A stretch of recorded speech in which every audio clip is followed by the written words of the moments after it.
dans le Covid. Ça ne se fait pas, ça c'est anti-sportif. Nous ne voulons pas qu'il y ait cette situation dans ces pays ici. Que nos autorités prennent les dispositions pour qu'il y ait la justice. La CAF de prendre les dispositions, nous ne voulons pas qu'il y ait ce genre de justice. Merci.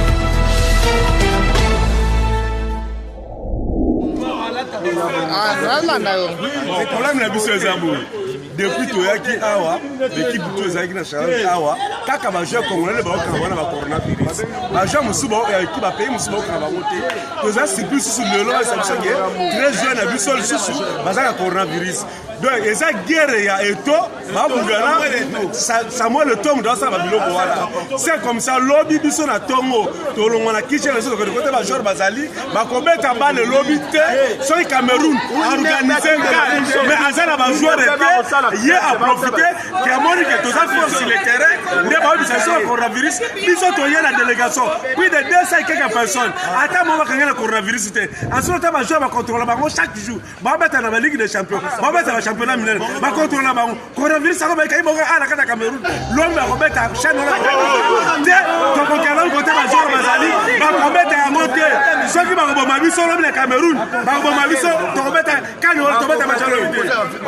Maman, nalobi boye mpona gouvernement na ngai président na ngai landanga na butu oyo azopasela biso covid toa na covid te bajoueur na biso baa na covid te si c'est comme ça Cameroun aoluka problème akata jeune esalema te po biso bajoueur na biso baobeta te président na ngai soki bango bazokose kosala mafia ya kokoseke biso toa na covid refoule tous les Camerounais baza na RDC refoule bango bazonga libera biso avion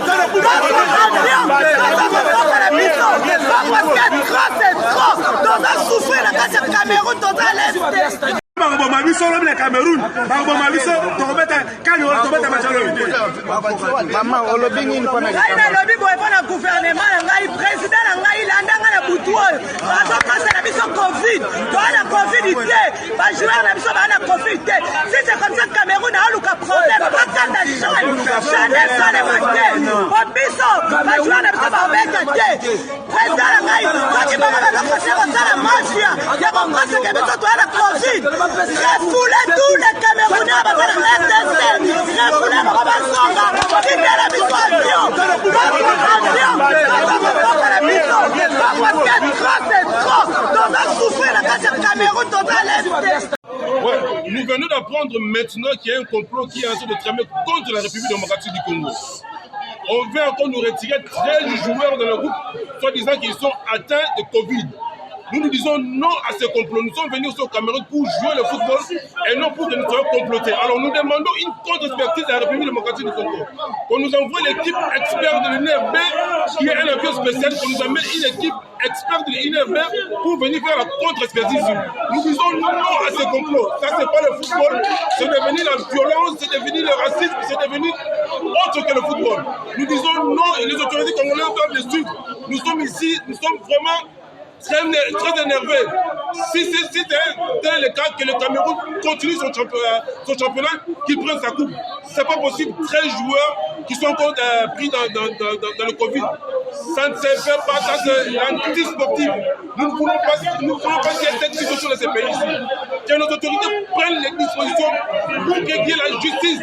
La CAF de prendre les dispositions. Nous ne voulons pas qu'il y ait ce genre de justice. Merci.